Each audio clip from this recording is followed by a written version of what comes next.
شكرا يا ربي شكرا هديت قلبي شكرا شكرا يا ربي شكرا هديت قلبي شكرا شكرا يا ربي شكرا هديت قلبي شكرا شكرا يا ربي شكرا هديت قلبي شكرا شكرا يا ربي شكرا هديت قلبي شكرا.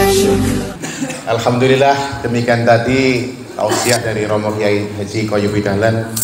Mudah-mudahan bermanfaat buat kita semua, dan kita doakan juga beliau mudah-mudahan senantiasa diberikan kesehatan oleh Allah Subhanahu wa taala sehingga terus bisa membimbing kita semua. Amin ya rabbal alamin. Selanjutnya tausiah atau kajian yang akan disampaikan oleh guru kita Al-Habib Hasan bin Ali Az-Zakaf. Kepada beliau waktu dan tempat dipersilahkan.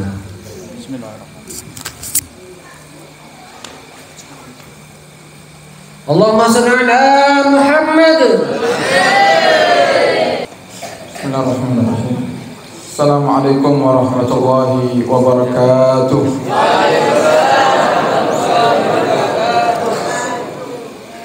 Alhamdulillah wassalatu wassalamu ala sayyidina Rasulillah Sayyidina Muhammad ibn Abdullah wa ala alihi wa sahbihi wa man wala. Subhanaka la ilma lana illa ma 'allamtana innaka antal alimul hakim. Rabbi shrah li sadri wa yassir li amri wa hlul 'uqdatam min lisani yafqahu qawli bi jahin nabi wa sahbihi wal ali. Amma ba'd, yang kami hormati para ulama, para kiai, wa nakhusu bidzikr, guru kita bersama beliau Kiai Haji Qoyubi Dahlan. Semoga Allah panjangkan umur beliau dalam ketaatan serta sehat walafiat. Allah kabulkan hajat beliau di dunia dan di akhirat. Amin ya rabbal alamin. Dan juga kami hormati para ulama, para asatidz. Ada Ustaz Andi, Ustaz Asrar, Kiai Khudari, dan segenap para asatidz, para kiai yang tidak bisa kami sebutkan namanya satu persatu tanpa mengurangi rasa hormat kami kepada beliau semua. Dan juga kami hormati Bapak Kepala Desa Mangun Bikaran dan segenap rombongan dari beberapa tempat yang Masya Allah, saya lihat mungkin ada yang dari Ngeluyu juga hadir di malam hari ini, dan dari Tulungagung Masya Allah hadir, dan juga beliau yang kami hormati Bapak Haji Mursadur selaku Ketua Umum Majelis Asy-Syifa, dan segenap para hadirin hadirat yang dirahmati Allah Subhanahu wa taala. Semoga yang hadir di malam hari ini, yang menyaksikan acara ini, dipanjangkan umurnya oleh Allah Subhanahu wa taala dalam ketaatan serta sehat walafiat, dan dikabulkan hajat-hajatnya di dunia dan di akhirat. Amin ya rabbal alamin. Di malam hari ini kebetulan kita sekaligus penutupan sementara, karena sebentar lagi kita akan menyambut bulan yang mulia, yaitu bulan suci Ramadan, yang insya Allah semoga Allah paring kula panjenengan sedaya panjang umur. Nanti kita lanjutkan majelis kita ini di bulan Syawal, dan semoga majelis ini juga dijadikan majelis yang istiqamah ila yaumil qiyamah insyaallah. Amin ya rabbal alamin. Ma'asyiral hadirin hadirat hafizakumullah. Tidak lupa kita bersyukur di malam hari ini karena Allah masih berikan kesempatan kepada kita untuk bisa belajar, duduk di majelis ilmu yang dengan duduknya kita Nabi Muhammad SAW mengatakan talabul ilmi khairun min qiyami lailatin. Talabul ilmi sa'atan khairun min qiyami lailatin. Menuntut ilmu, duduk di majelis ilmu sesaat itu lebih baik daripada kita menghidupkan malam, daripada malam-malam yang ada. Wa talabul ilmi yauman, dan mencari ilmu seharian itu lebih baik daripada puasa 3 bulan. Sehingga akhirnya para hadirin, kita duduk sesaat di sini, tapi kita mendapatkan pahala orang-orang yang menghidupkan waktu malam penuh dengan ibadah kepada Allah Subhanahu wa taala. Dan tidak hanya itu, Nabi kita Muhammad juga mengatakan dalam hadisnya, man intaqala liyata'allamal ilma, barang siapa yang berpindah dan keluar daripada rumahnya untuk menuntut ilmu, maka ghafarallahu dzunubahu qabla an yakhtu, Allah akan mengampuni semua dosanya sebelum dia langkahkan kakinya. Jadi kalau panjenengan tadi para hadirin ada niatan kuat untuk berangkat ke majelis ini, belum kaki kita langkahkan Allah sudah ampuni semua dosa kita. Inilah nikmatnya kalau kita duduk di majelis-majelis ilmu. Sehingga Nabi Muhammad juga mengatakan dan para ulama mengatakan, seandainya umatku itu tahu bagaimana besarnya duduk di majelis-majelis ilmu, maka niscaya mereka akan hadir ke majelis-majelis ilmu walaupun dengan merangkak, walaupun dengan susah payah. Mereka akan sisihkan waktunya untuk tetap bisa istiqamah duduk di majelis ilmu. Dan kita berharap kepada Allah Subhanahu wa taala, semoga Allah paring kula panjenengan sedaya keistiqomahan dalam hadir majelis ilmu. Dan Allah paring kula panjenengan semuanya kemudahan untuk bisa mengamalkan ilmu yang kita dapatkan daripada guru-guru kita. Amin ya rabbal alamin. Ma'asyiral hadirin wal hadirat hafizakumullah. Saat ini kita berada di bulan Sya'ban dan tepatnya kita berada di pertengahan akhir bulan Sya'ban yang sebentar lagi kita akan menyambut daripada bulan Ramadan. Dan Nabi kita Muhammad SAW beliau pernah berkhutbah dengan khutbah yang panjang, yang semua khutbahnya adalah memotivasi daripada para sahabat untuk bisa semangat beribadah di bulan suci Ramadan. Kenapa seperti itu? Karena dikatakan oleh Nabi kita Muhammad SAW, idza kana yaum Ramadan, idza kana awwalul lailatin min Ramadan, kalau seandainya datang malam pertama daripada bulan Ramadan itu, sufidatis syayatin wa maradatul jin, setan-setan itu akan dibelenggu oleh Allah Subhanahu wa taala. Wa ghulqat abwabun nari falam yuftah minha babun, katanya. Dan semua pintu-pintu neraka itu ditutup oleh Allah Subhanahu wa taala dan tidak ada satupun daripada pintu neraka yang terbuka. Wa futihat abwabul jannah, dan dibuka oleh Allah Subhanahu wa taala semua pintu-pintu surga, walam yughlaq minha babun, dan tidak tertutup daripada pintu surga satupun. Fayunadi munadin kulla lailah, setiap malam daripada malam-malam bulan Ramadan itu, kata Nabi kita Muhammad, ada suara yang terus menyeru setiap malamnya, yang suara itu mengatakan, wa ya baghiyal syarr aksir, wa ya baghiyal khair aqbil. Wahai orang-orang yang ingin kebaikan, ayo datang, mumpung ini Ramadan, mumpung ini kesempatan Allah berikan kepada kalian. Wa ya baghiyal syarr, wahai orang-orang yang ingin bermaksiat di bulan Ramadan, tahan, jangan kau lakukan maksiat di bulan Ramadan. Walillah wa inna lillahi utaqa kulla lailah. Dan dikatakan di bulan Ramadan itu Allah Subhanahu wa taala membebaskan daripada hamba-hambanya daripada neraka setiap malamnya. Di setiap malam ada ribuan bahkan jutaan manusia dan umat muslimin yang Allah bebaskan mereka daripada siksa neraka. Kenapa? Karena bulan Ramadan itu bukan bulan biasa, para hadirin. Sayyidina Abdullah bin Mas'ud beliau mengatakan, nanti di hari kiamat itu, para hadirin, Allah kalau menghendaki kebaikan bagi seorang hamba, Allah berikan daripada catatan amalnya kepada hamba tersebut, dan Allah berkata, iqra'hu sirran, bacalah daripada isi catatan perbuatanmu selama hidup di dunia ini, sirran, secara pelan-pelan, jangan kau angkat suaramu, lirihkan suaramu. Kemudian malaikat berkata, ya Allah, ilahana, wahai Tuhan kami Allah, hadhihi inayatun, ini adalah sebuah pertolongan dan sebuah kemuliaan yang tidak pernah kau berikan kepada orang lain yang mereka ahli maksiat. Bukankah engkau telah mengatakan kepada mereka manusia, siapa di antara kalian yang bermaksiat kepadaku, maka engkau akan menyiksanya ya Allah. Tapi kenapa giliran orang ini kau berikan catatan amalnya, dan di catatan amalnya itu ada kemaksiatan-kemaksiatan yang dia kerjakan, yang harusnya dia baca terang-terangan agar dia malu di hadapan seluruh manusia. Kenapa kau perintahkan dia untuk melirihkan suaranya ya Allah, sehingga orang-orang yang ada di sekitarnya itu mereka tidak dengar tentang apa yang dia perbuat di dunia? Bukankah harusnya dia angkat suaranya agar dia malu dengan perbuatannya selama hidup di dunia? Kemudian Allah mengatakan, ya malaikati, wahai para malaikat, sungguhnya aku ini akhrabtuhu, aku sungguhnya telah membakarnya di dunia dengan api kehausan dan kelaparan. Fi syahri Ramadan, di bulan Ramadan, dalam keadaan panas yang begitu luar biasa. Mereka tahan daripada makan, mereka tahan minum, mereka tahan daripada hal-hal yang membatalkan puasa. Seakan-akan aku telah membakar daripada tenaganya, wahai malaikat, sehingga aku tidak tega kalau aku lihat hambaku berpuasa di bulan Ramadan, kemudian di akhirat aku siksa dia. Dan dengan sebab puasanya di bulan Ramadan itulah, wahai para malaikatku, aku ampuni semua dosanya, aku maafkan semua kesalahannya. Sehingga ketika aku maafkan, dia tahu kalau di catatan amalnya banyak keburukan yang dia lakukan, tapi karena dia menghormati bulan Ramadan, karena dia menghidupkan bulan Ramadan dengan ibadah, maka aku ampuni semua dosa-dosanya.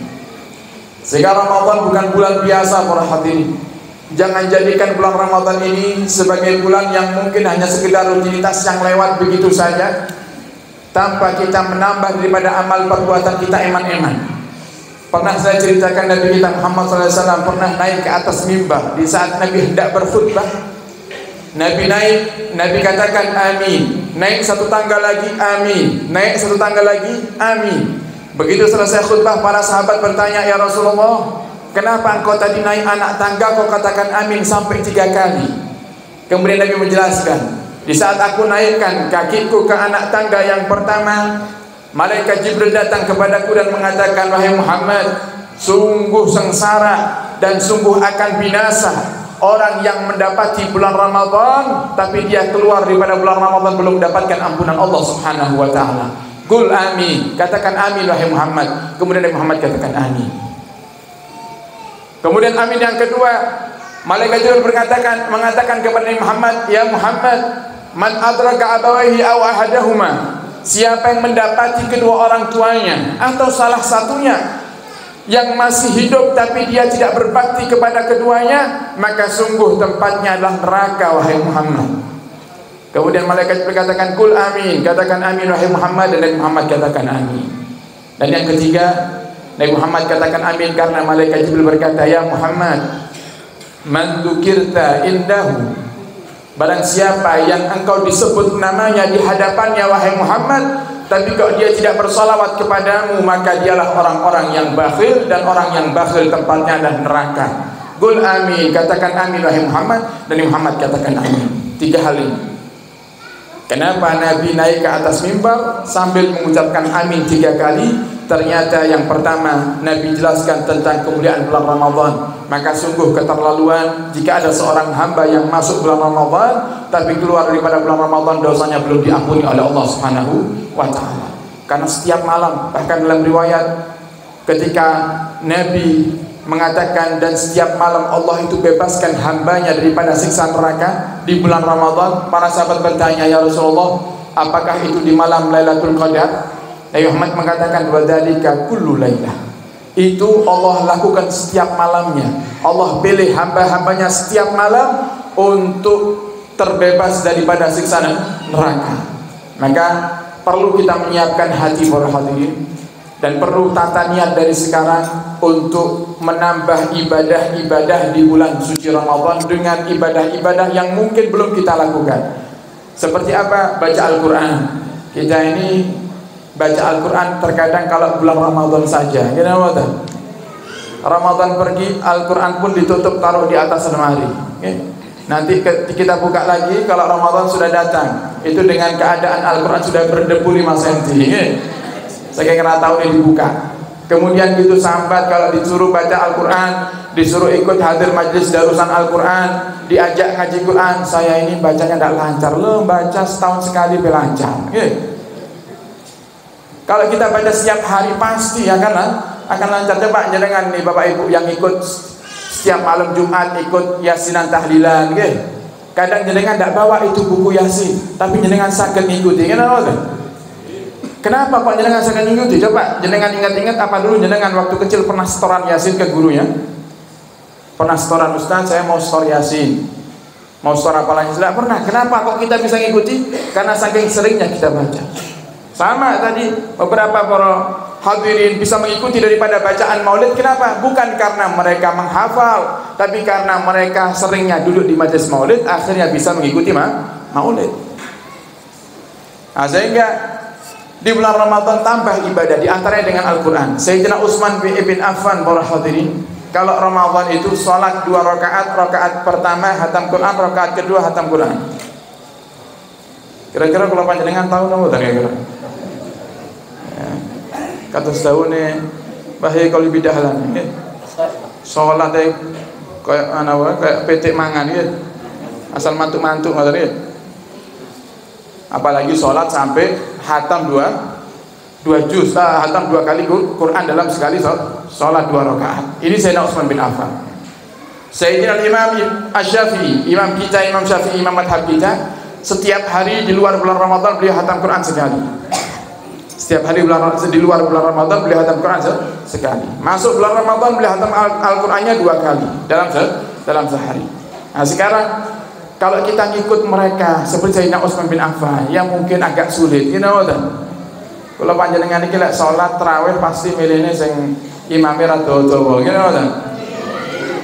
Yang suratnya surat pancet Alhaqumut Takatsur ila akhir nggih. Kalau sudah yang dibaca niku wis kados misal beberapa masjid masih mengamalkan salat tarawih per malam 1 juz. Jadi tarawih 30 kali 30 malam hatam Al-Quran. Kados Masjid Ampel Surabaya, Masjid Sunan Ampel itu tarawihnya 1 malam baca 1 juz, mulai ba'dal isya selesai kadang jam 9, kadang setengah 10. Kira-kira payu nopo tanda temu iki kira-kira? Ya pangkat yang paling cepat sing dipados iki. Nah, tadi ingat tumakninah. Jangan sampai kita cari yang cepat tapi kita carinya yang enggak tumakninah. Enggak dianggap sama Allah. Bertarawih kencang 7 menit kelar nggih. Ada tarawih 23 rakaat 7 menit. Bar ngoten ngopi nih 2 jam. Lah aneh nggih. Giliran tarawih cepet-cepetan ngopi atau cepet-cepetan. Panas nggih ditenggong ngoten nggih. Nganten nyadem sik.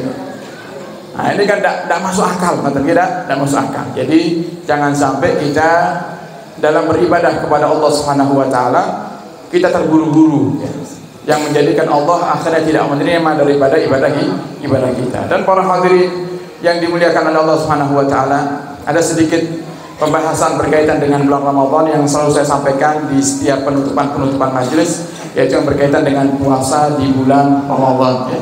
Hal-hal yang membatalkan puasa dan juga 9 golongan orang yang boleh untuk tidak berpuasa. Kita bahas satu persatu, mungkin waktu ini cekap, kita bahas agak cepat, yang mungkin ada sebagian orang yang sudah mendengarkan daripada penjelasan ini, ya sakit untuk menambahi daripada ingatannya supaya lebih mantap nanti di saat berpuasa. Kita bahas yang pertama 9 hal yang membatalkan puasa, para hadirin. Nah, kalau kita hafal 9 ini, insya Allah pertanyaan apapun yang berkaitan dengan hal-hal yang membatalkan puasa akan bisa kita jawab. Ibarat kata ini rumus. Ini rumus. Yang pertama yang membatalkan puasa itu memasukkan sesuatu ke dalam 5 lubang. Memasukkan sesuatu ke dalam 5 lubang. Yang kedua yang membatalkan puasa adalah muntah dengan sengaja. Muntah dengan sengaja. Yang ketiga yang batalkan puasa adalah bersenggama, mendatangi istri di siang hari bulan Ramadan. Yang keempat keluar mani dengan sengaja. Keluar mani dengan sengaja. Yang kelima hilang akal. Nanti kita bahas satu persatu. Yang keenam 7, 8 khusus wanita, khusus perempuan. Haid, melahirkan, setelah melahirkan ada darah apa? Nifas. Haid, melahirkan, nifas. Yang ke-9 yang terakhir adalah murtad. Ini 9 hal yang membatalkan puasa. Kemudian 9 golongan orang yang boleh untuk tidak berpuasa. Yang pertama anak kecil. Yang pertama anak kecil yang belum balik. Yang kedua adalah orang gila. Yang kedua orang gila. Yang ketiga orang sakit. Yang keempat, orang tua yang sudah sangat sepuh sekali, yang tidak kuat puasa. Yang kelima, musafir, orang yang mau berpergian. Nanti akan kita bahas, semoga nututi waktunya, karena ini harus dijelaskan. Kalau cuma seperti itu, saya ini tiap hari nyupir, berarti saya musafir raposo. Tidak bisa, ada penjelasannya.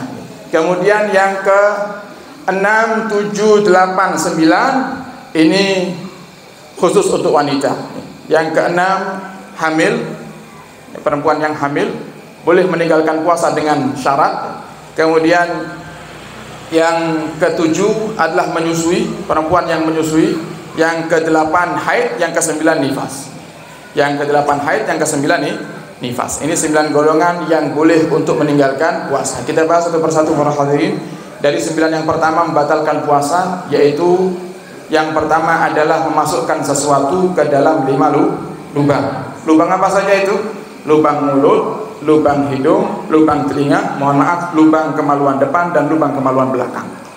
Memasukkan sesuatu ke dalam 5 lubang ini hukumnya batal puasa dengan beberapa penjelasan. Kita bahas satu persatu. Yang pertama, mulut. Nah, ini yang paling banyak pertanyaan berkaitan dengan mulut. Kapan memasukkan sesuatu ke dalam mulut ini membatalkan puasa? Rumusnya, batal puasa jika ditelan. Batal puasa jika ditelan. Berarti kalau tidak ditelan maka tidak batal. Paham rumusnya? Nah, ini rumus. Kita bahas batal tidaknya, kita tidak bahas makruh, mubah, sunnahnya. Kita bahas yang paling intinya dulu, batal atau tidaknya. Memasukkan sesuatu ke dalam mulut ini akan menjadi batal jika kita telan. Kalau tidak ditelan maka tidak batal. Itu rumus para hadirin. Nah, nanti di saat muncul pertanyaan berkaitan dengan mulut, dengan kembalikan ke rumus ini pasti ketemu jawabannya.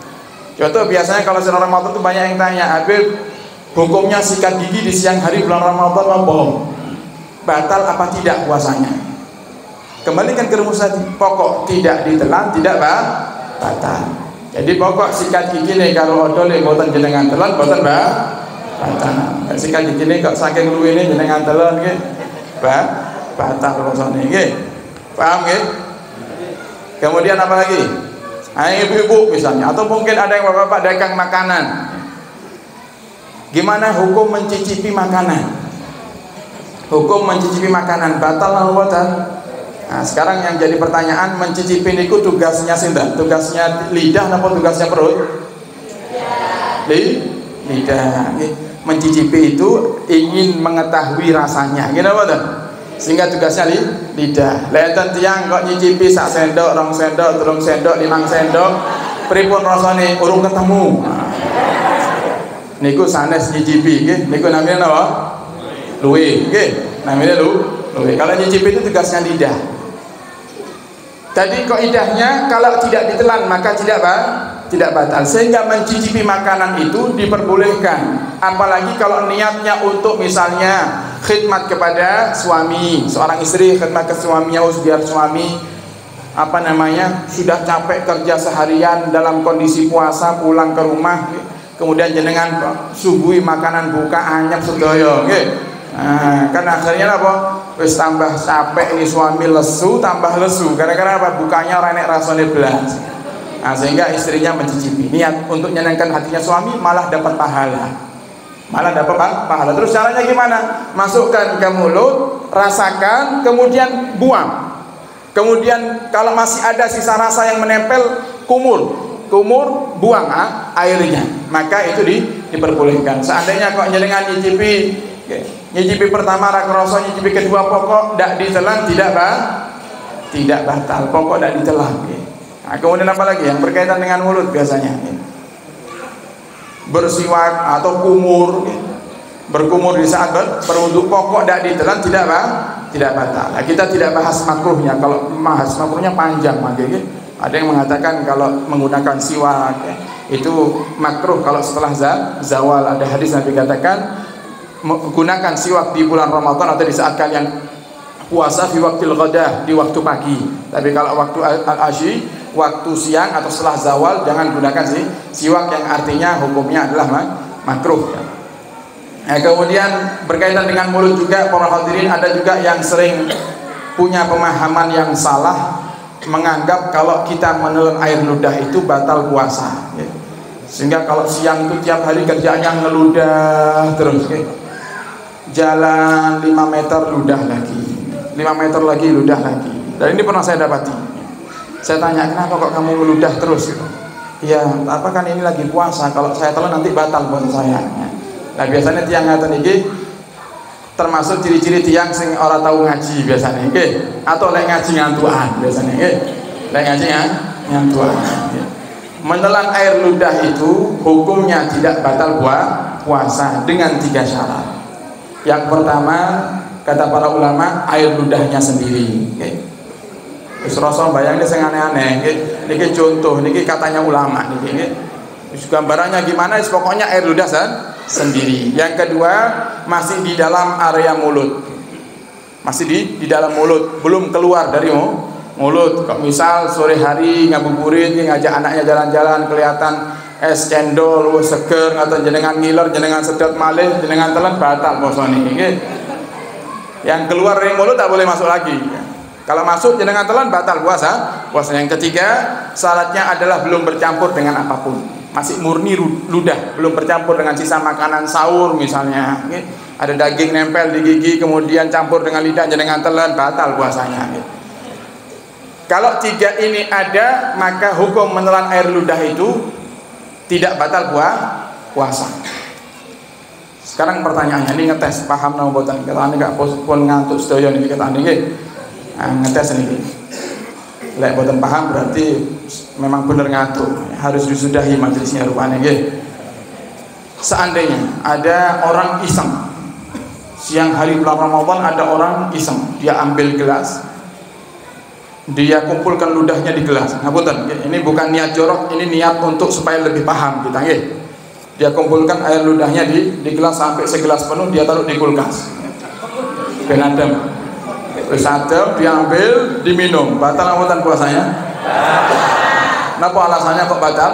Kan ludahnya sendiri. Hah? Karena sudah keluar dari mulut. Pertanyaan kedua, kalau seandainya ada orang siang hari bulan Ramadan, dia kumpulkan air ludahnya di dalam mulutnya, ngempat, telung jam nelan ludah belas, ngempat, ditahan, dikumpulkan sampai melembung. Begitu sudah penuh, dia telan air ludahnya. Barangkali gelegaan. Batal anggota puasanya? Batal anggota puasanya? Boten. Kenapa kok boten batal? Karena air ludahnya sendiri masih di dalam mulut dan belum bercampur dengan apapun. Jadi tidak batal, tapi tidak perlu dilakukan. Ini contoh. Jangan gara-gara saya orang Mangun di Karang podo ngemus toyo. Keliling-keliling siang burung. Jangan, ini contoh. Kalau ditanya hukumnya apa ya? Makruh berarti hukumnya. Makruh melakukan sesuatu yang itu tidak dilakukan oleh Nabi kita Muhammad SAW, menyalahi sunnah. Orang puasa itu justru dicari hausnya, dicari laparnya.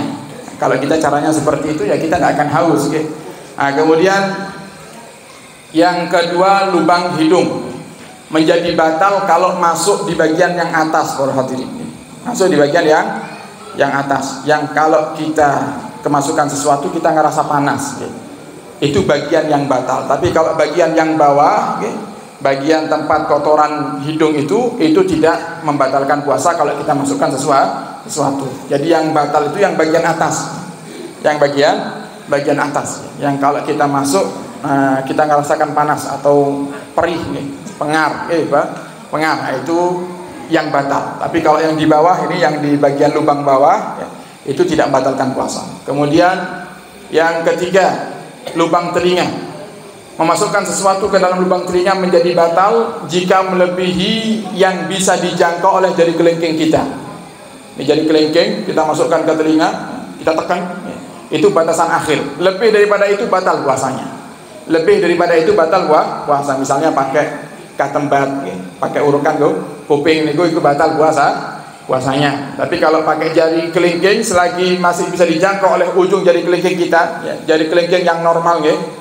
Sanes yang tidak normal. Tidak normal pripun kukune sak menten. Masukkan di batang itu nggih. Jadi kelingking yang normal yang kukunya tidak panjang. Itu tidak batal puasa. Lebih daripada itu batal puasanya. Kemudian lubang kemaluan depan dan lubang kemaluan belakang, dan ini lebih ke arah berhati-hati di saat beristinja. Di saat kita beristinja, yaitu membersihkan daripada tempat keluarnya kotoran, daripada najis, jangan sampai ada jari yang masuk walaupun sedikit. Sehingga Islam itu mengajarkan kalau kita istinja menggunakan tangan kiri dan jari bagian dalam, bukan bagian ujung. Kalau bagian ujung akan ada kemungkinan masuk walaupun sedikit sekali, dan itu membatalkan puasa. Tapi kalau bagian dalam tidak akan masuk, tidak akan masuk. Nah, ini 5 lubang para hadirin. Ada di sini. Kalau ada pertanyaan yang terkait dengan masuknya sesuatu ke dalam tubuh, jangan kembalikan ke dalam rumus ini, pasti ketemu. Biasanya pertanyaan lagi kalau lagi bulan Ramadan, hukumnya suntik di bulan Ramadan gimana? Normalnya ini zaman corona, enten vaksin. Pas jadwal vaksinnya tengah Ramadan, siang hari lagi, vaksin tidak ada malam hari, siang hari misalnya. Jenengan bingung, gimana ini puasa saya sah nama buatan, batal nama buatan. Nah, kembalikan ke tadi. Nah, biasanya orang itu kalau disuntik, di mana disuntiknya biasanya? Ada tidak suntik di 5 lubang tadi? Suntik di mulut, kan? Suntik di hidung, kan? Yang mengudikan vaksin lewat hidung, viral jenengan. Nah, tidak ada yang masuk lewat 5 lubang tadi. Masuknya lewat tangan, tangan. Maka hukum menyuntikkan obat hukumnya tidak batal puasa, kecuali yang batal puasanya jika yang disuntikkan adalah pengganti makanan. Nah, orang yang biasanya sakit tidak bisa makan, tidak enak makan, tidak mau makan, diganti dengan infus. Infus itu di antara macam-macamnya, ada infus yang memang untuk obat, ada yang untuk pengganti makanan. Pengganti makanan ini menurut para ulama batal puasanya. Batal puasanya karena mengenyangkan. Kalau ini tidak batal, enak sing sehat. Luwe titik neng puskesmas. Jangan tolong suntik aku pengganti luwe. Nah, enak hari tidak lapar. Nah, itu jadi batal. Selain itu yang untuk obat semuanya tidak batal puasa. Kemudian yang kedua, muntah dengan sengaja. Yang batal yang muntah dengan sengaja. Yang tidak sengaja ya tidak batal. Jenengan mungkin kalau bepergian menggunakan kendaraan roda 4 atau naik bis atau naik kereta, mabuk misalnya, kemudian muntah, sudah ditahan supaya tidak muntah, ternyata masih muntah, maka hukum puasanya tidak batal. Kenapa? Karena muntahnya tidak sengaja. Kenapa yang mengudikan sing malah senang mabuk? Oh, kula paling remen lek numpak mobil yang Surabaya. Remen apa? Remen mabuke. Apa enten? Oh, ternyata nggih. Nah, karena tidak sengaja maka tidak batal, tapi dengan syarat harus dia bersihkan daripada mulutnya ini dari sisa-sisa muntahan. Karena kalau ditelan daripada sisa muntahannya batal puasanya. Dan muntah itu hukumnya najis, para hadirin. Muntah itu hukumnya najis, sehingga kalau kita muntah kita harus mensucikan mulut kita. Jadi kalau muntah itu jangan langsung minum kemudian jangan telan, jangan. Kumur dulu, buang, karena ini najis. Yang di sini najis. Kemudian baru setelah itu suci dan lanjutkan puasanya. Kemudian yang ketiga, bersenggama, mendatangi istri di siang hari bulan Ramadan. Kalau siang hari tidak boleh, haram. Kalau malam hari tidak apa-apa.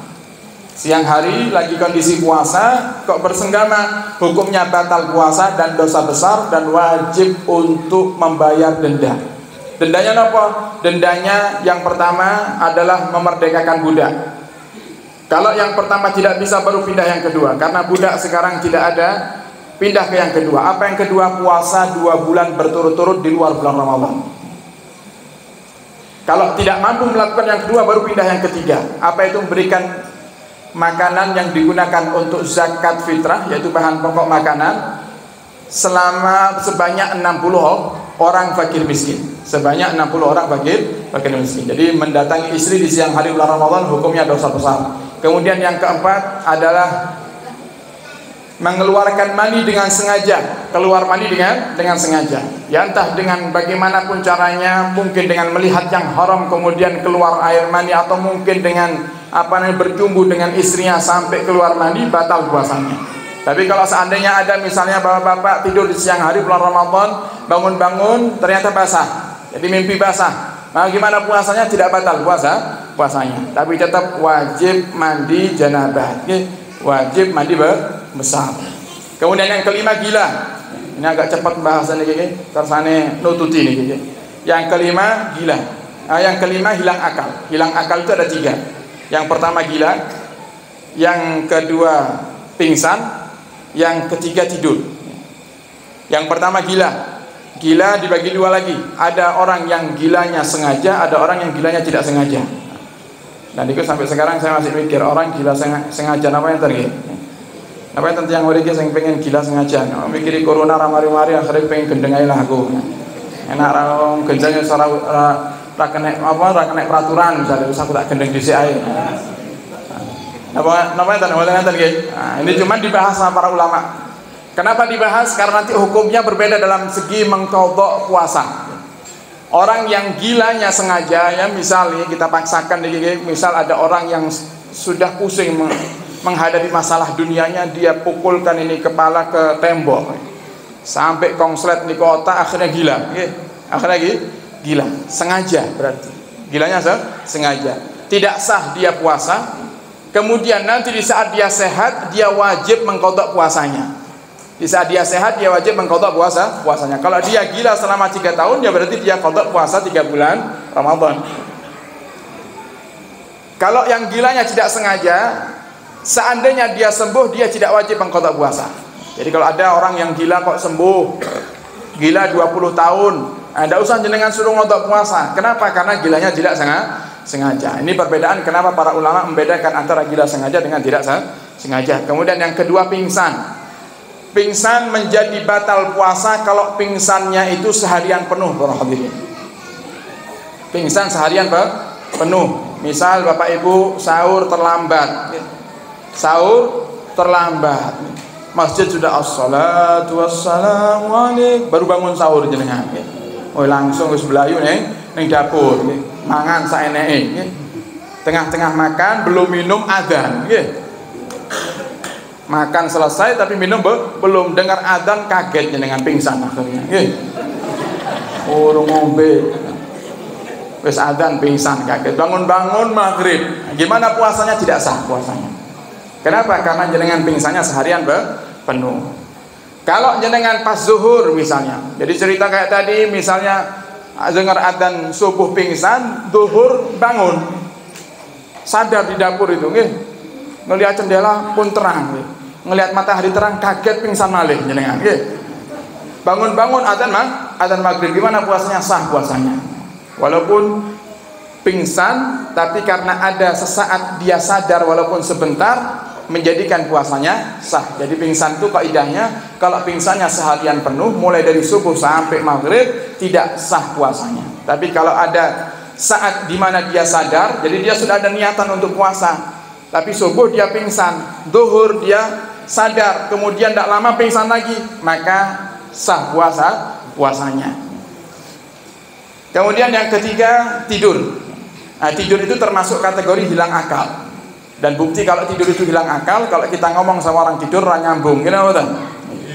Coba jenengan ngomongnya, para suami ngomong sama istrinya waktu tidur nyambung, kenapa? Betulnya nyambung, maka disebut hilang akal. Tapi tidur tidak membatalkan puasa. Bahkan Nabi kita Muhammad mengatakan, naumus shaim ibadah, wa samtuhu tasbih, wa du'auhu mustajab.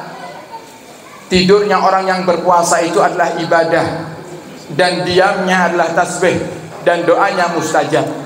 Tapi tidur yang wajar, para hadirin, tidur ingkang wajar. Sanes tidur bar subuh, bangun-bangun jam 2:30, kemudian sholat zuhur, nunggu 5 menit adzan asar, sholat asar, bar asaran tidur malih, bangun-bangun adzan maghrib. Itu bukan ibadah. Ditanya, oh jenengan mentang-mentang puasa pas turu, lu tidur di bulan puasa itu ibadah. Nah, ini bukan ibadah, tidur yang normal. Biasanya di bulan Ramadan jenengan tidur berapa jam? Oh 8 jam. Ya tidur jenengan 8 jam itu, tidur siangnya 2 jam, 3 jam itu dianggap ibadah sama Allah.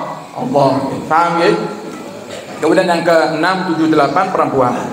Itu perempuan haid melahirkan nifas. Haid melahirkan nifas. Orang haid tidak sah puasa. Seandainya datang darah haid 1 menit sebelum adzan maghrib, batal puasanya. Jangan pura-pura tidak tahu. Allah Maha tahu. Pura-pura tidak kerosok. Allah Maha tahu. Kemudian tidak dia ganti puasanya, ngerasanya usah puasa saya ini di Nganjuk belum adzan tapi di Jakarta pun adzan. Jadi kan tinggal di Jakarta apa di Nganjuk? Nah, jadi tidak sah puasanya, tetap batal. Kalau walaupun datangnya semenit sebelum adzan maghrib, melahirkan pun juga seperti itu, nifas pun juga seperti itu. Kemudian yang terakhir yang batalkan puasa adalah murtad, keluar dari Islam. Murtad itu bukan hanya orang yang menyembah selain Allah saja, para hadirin. Penyebab murtad itu banyak. Ada orang itu murtad karena dia mengatakan misalnya puasa Ramadan itu wajib, tapi kalau sholat 5 waktu tidak wajib, murtad dia. Ada orang mengatakan ada Nabi setelah Nabi Muhammad, murtad ya, keluar dari Islam, batal puasanya. Walaupun mungkin setelah itu dia disadarkan oleh orang, sholat 5 waktu itu tidak wajib sama seperti puasa Ramadan. Oh gitu, saya kok tidak tahu, saya kira tidak wajib sholat 5 waktu itu. Kemudian dia syahadat lagi, batal puasanya. Ya, walaupun keluar daripada Islamnya cuma semenit 2 menit. Sehingga hati-hati, okay? Jangan sampai kita ini asal-asalan dalam berucap yang justru menjadi sebab kita keluar daripada iman. Kemudian yang 9, kelihatannya sudah tidak nutut ini. Sudah jam 10 lebih 10 ini. Atau memang kudune penutupan itu los ngoten nggih. Namanya penutupan los harusnya, okay?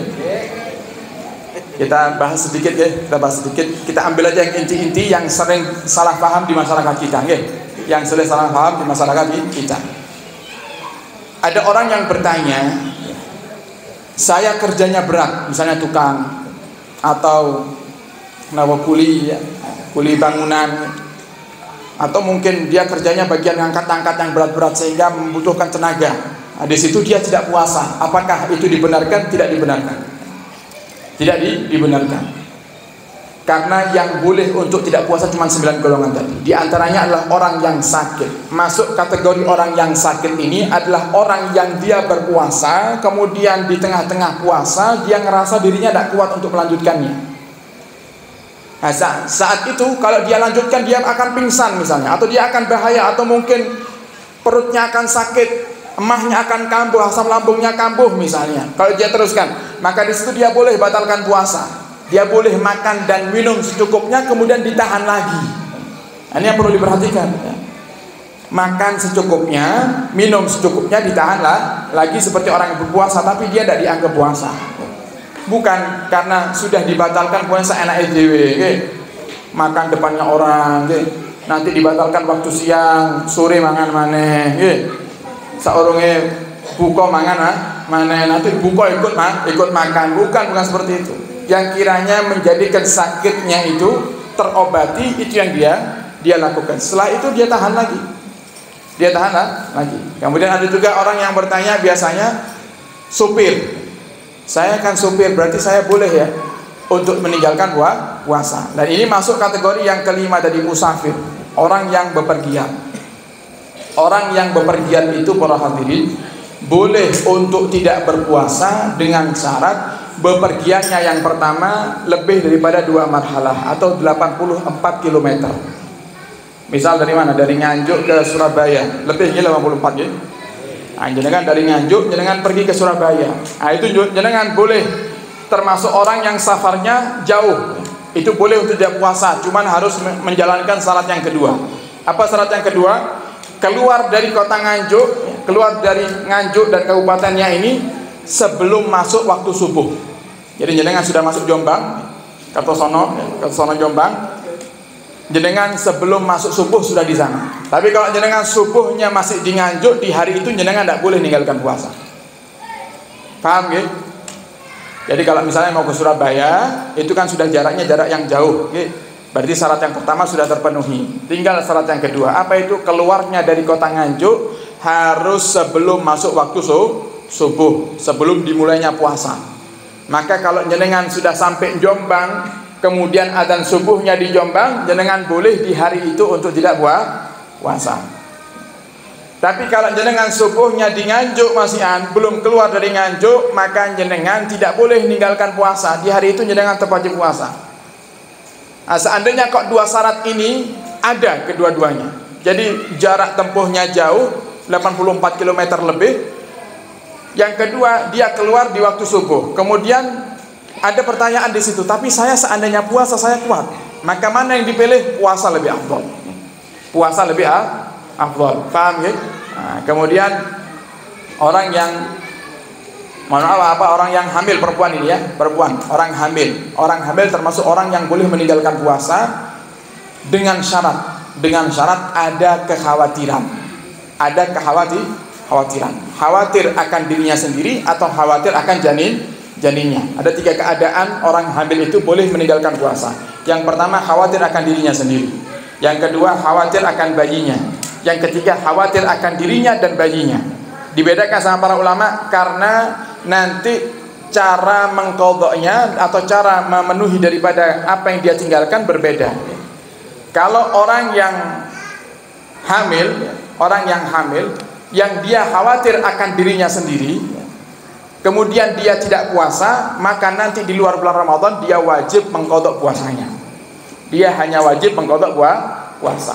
Tapi kalau dia khawatir karena bayinya, takut bayinya ini kenapa-napa kalau puasa, maka nanti di luar bulan Ramadan perempuan ini wajib untuk mengqadha puasanya dan wajib untuk bayar fidyah.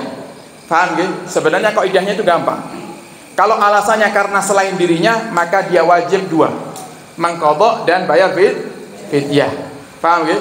Tapi kalau alasannya karena dirinya, atau bahkan yang ketiga karena dirinya dan janinnya, saya tidak puasa Ustadz, karena apa? Karena saya sedang hamil dan saya ini kalau puasa tidak kuat.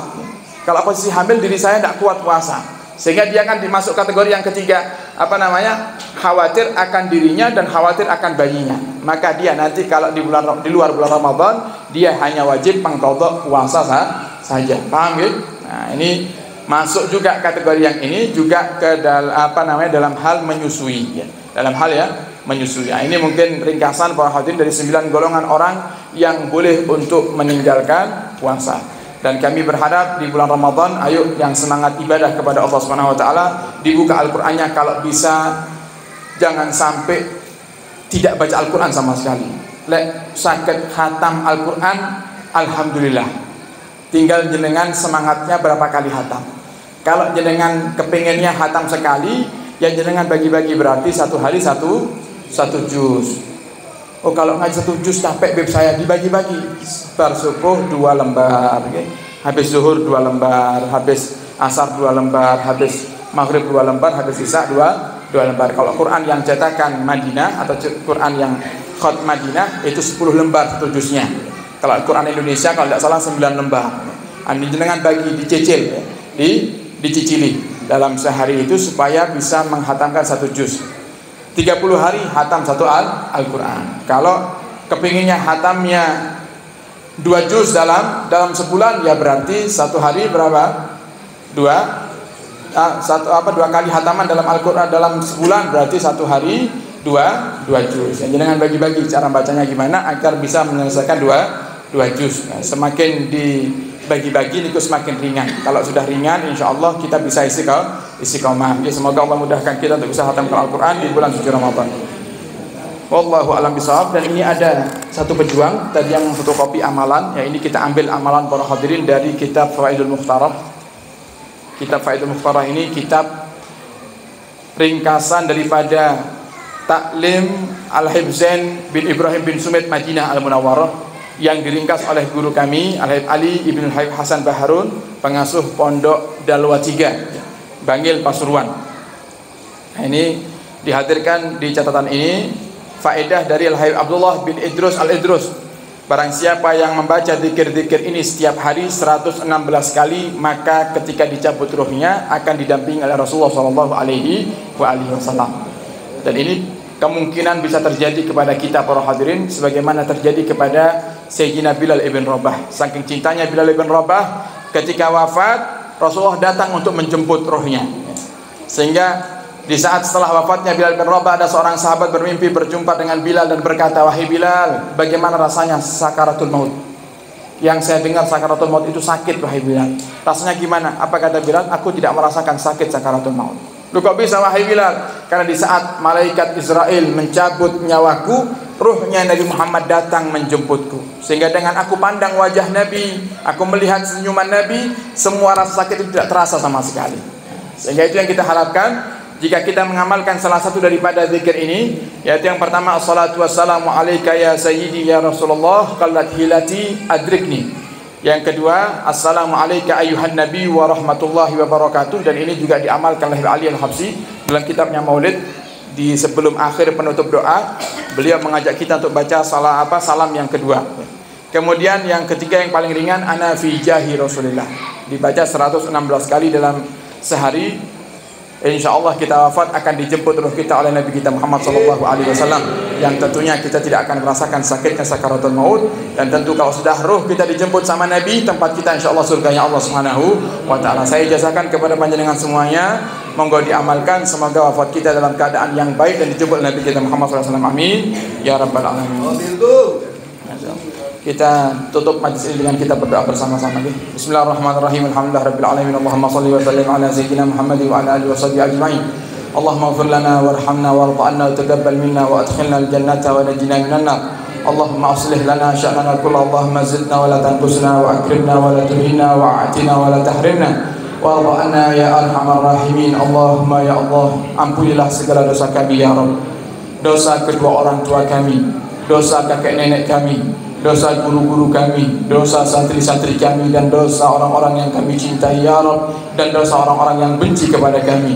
Ampunilah dosa kami semua ya Allah, dan berikan kepada kami di malam hari ini ya Allah hidayah ya Allah, karamah ya, kemuliaan ya Allah, rahmahmu ya Allah, kasih sayangmu ya Rabb, dan berikan kepada kami taubatmu ya Allah, dan jadikan taubat kami di malam hari ini taubatan nasuha, taubatan nasuha ya Allah, taubatan nasuha ya Allah, yang kami tidak akan melakukan kemaksiatan itu lagi ya Rabb.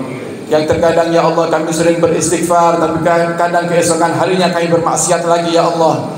Maka kami ingin ya Allah keadaan itu sudah Kau sudahi di malam hari ini ya Allah, dengan Kau berikan kepada kami taubatan nasuha. Maka bukalah pintu taubat untuk kami semua ya Allah, pintu taubat untuk keluarga kami ya Allah, istri kami ya Allah, orang tua kami dan ya Allah, dan orang-orang yang kami cintai ya Rabb. Dan kami mohon kepadamu ya Allah, tutup aib kami.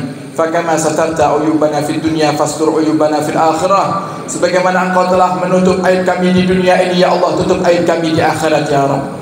Tutup aib kami di padang mahsyar ya Rabb. Tutup aib kami di yaumul hisab ya Rabb. Tutup aib kami di yaumul mizan ya Rabb. Dan mudahkan kami untuk masuk surga bersama Sayyidina Muhammad. Mudahkan kami ya Allah untuk masuk surga bersama orang-orang yang kami cintai ya Allah, bersama Sayyidina Muhammad. Dan kami mohon ya Allah di majlis yang mulia ini, berkahi sisa umur kami ya Allah, berkahi sisa umur kami ya Allah, berkahi sisa umur kami ya Allah, berkahi istri kami ya Allah, berkahi anak-anak kami ya Allah, berkahi pekerjaan kami ya Allah, berkahi majlis kami ya Allah, dan berkahi siapapun yang hadir di majlis-majlis kami ya Rabb. Dan ya Allah kami mohon kepadamu, siapapun yang telah berbuat baik kepada kami ya Allah, siapapun yang pernah membantu kami ya Allah, yang pernah menolong kami ya Allah, kami mohon kepadamu, ampunilah dosanya ya Allah, dan kabulkan segala hajatnya ya Rabb. Dan ya Allah siapapun mereka yang membantu dan berjuang bersama kami di majlis-majlis kami ya Allah, panjangkan umurnya, sehatkan tubuhnya ya Allah, dan kabulkan hajat-hajatnya ya Rabb. Dan ya Allah siapapun yang berjuang di majlis kita di malam hari ini ya Allah, kabulkan segala hajat mereka ya Allah, hajat dunia, hajat akhirat, dan mudahkan segala urusan mereka ya Allah di dunia dan di akhirat. Dan kami mohon kepadamu ya Allah, panjangkan umur kami dalam ketaatan serta sehat walafiat. Sehatkan tubuh kami ya Allah, jauhkan kami dari segala penyakit ya Rabb, dan angkat wabah penyakit ini ya Allah yang menjadi sebab kami bisa beribadah dengan tenang dan tentram dan nyaman nanti di bulan suci Ramadan ya Rabb.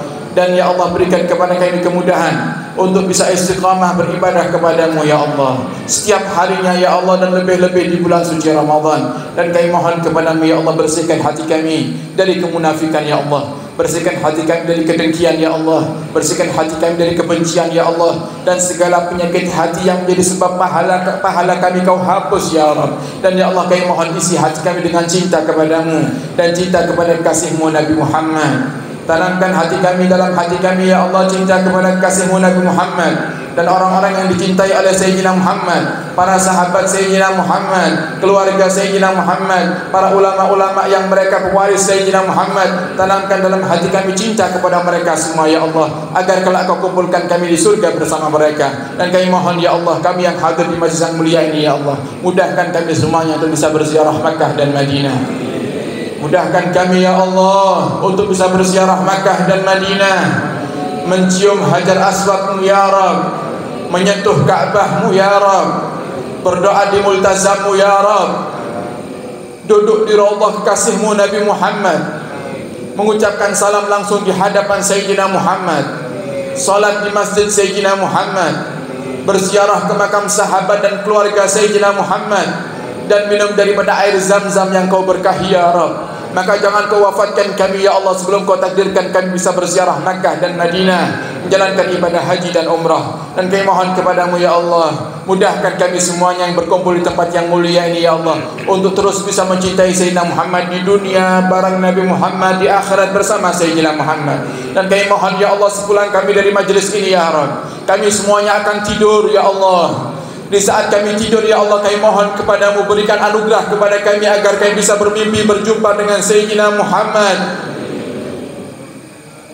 melihat wajah indah Sayyidina Muhammad, mencium tangan Sayyidina Muhammad, meminta nasihat dari Sayyidina Muhammad, berharap doa dari Sayyidina Muhammad. Maka mudahkan kami ya Allah untuk bisa bermimpi berjumpa dengan Sayyidina Muhammad. Dan ya Allah, dengan barakah Sayyidina Muhammad, ampunilah dosa kedua orang tua kami, baik yang masih hidup ataupun yang telah meninggalkan kami ya Allah. Dan orang tua kami yang saat ini sedang sulit ya Allah, yang saat ini sedang sakit ya Allah, yang saat ini sedang punya hajat ya Allah, permudah segala urusan mereka ya Rabb, kabulkan hajat mereka ya Rabb, sembuhkan penyakit mereka ya Allah, panjangkan umur mereka ya Allah. Tahannan ala dha'fihim kama kanu ala dha'fina mutahanninin. Dan ya Allah, sayangi mereka di saat-saat ini ya Allah, yang mereka lemah ya Allah karena tua ya Allah, karena sepuhnya ya Allah, sebagaimana dahulu di saat kami yang lemah mereka sayang kepada kami ya Rabb. Dan ya Allah, taraham alaihim, rahmati mereka ya Allah, cintai mereka ya Allah, berkahi mereka ya Allah, panjangkan umur mereka ya Allah, kabulkan hajat mereka ya Rabb. Dan jangan jadikan orang tua kami menangis ya Allah, jangan jadikan orang tua kami bersedih ya Allah. Dan jika karena perbuatan-perbuatan kami yang durhaka ini ya Allah, maka maafkan kami ya Rabb, dan jadikan kami anak yang berbakti kepada kedua orang tua kami. Dan kami mohon ya Allah, berkahi kami di bulan Sya'ban, dan sampaikan kami ke bulan Ramadan, sampaikan kami ke bulan Ramadan, dan mudahkan lisan dan hati kami untuk membaca Al-Quran, mudahkan lisan dan hati kami untuk berdoa di malam-malam bulan Ramadan ya Allah. Dan mudahkan kami semuanya untuk bisa mendapatkan malam Lailatul Qadar ya Rabb, malam Lailatul Qadar ya Rabb, yang kau berikan kepada kasih-kasihmu ya Allah, kau berikan kepada wali-walimu ya Allah. Berikan malam itu kepada kami ya Allah, dan mudahkan kami untuk istiqamah beribadah kepadamu ya Allah, dari awal Ramadan hingga akhir Ramadan ya Rabb. Dan kami mohon kepadamu ya Allah, dengan berkah maulid yang kami baca di malam hari ini ya Allah, berkah majlis ini ya Allah, kami mohon kepadamu, setelah kau panjangkan umur kami ya Allah, kelak di saat kau hendak cabut nyawa kami ya Allah, cabut nyawa kami dalam keadaan husnul khatimah, mati dalam keadaan iman ya Rabb, mati di saat kami sedang bersalawat kepada kasihmu Nabi Muhammad ya Rabb, mati di saat kami sedang berdakwah ya Rabb, mati di saat kami sedang baca Al-Quran ya Rabb, mati di saat kami sedang sujud dengan khusyuk kepadamu ya Rabb. Dan jangan cabut nyawa kami ya Allah di saat kami sedang bermaksiat kepadamu. Jangan cabut nyawa kami ya Allah di saat kami sedang sibuk dengan dunia kami. Jangan cabut nyawa kami ya Allah di saat kami sedang lalai darimu. Akan tapi cabut nyawa kami di saat hati kami penuh dengan iman ya Allah. di hati kami penuh dengan cinta kepadamu dan cinta kepada kasihmu Nabi Muhammad.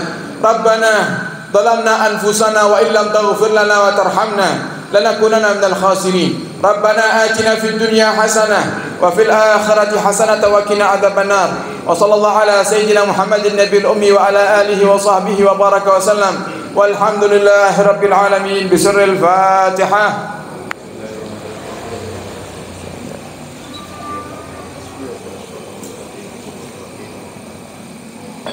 Sekian dari kami, kurang-kurangnya mohon maaf dan mohon doa selalu. Wabillahi taufiq hidayah, semoga inayah. Assalamualaikum warahmatullahi wabarakatuh.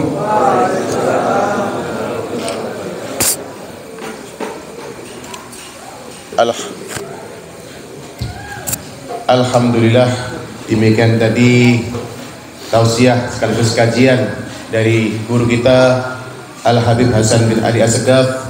Semoga bermanfaat buat kita semua dan kita semua bisa memahami dan bisa mengamalkan dalam kehidupan kita sehari-hari.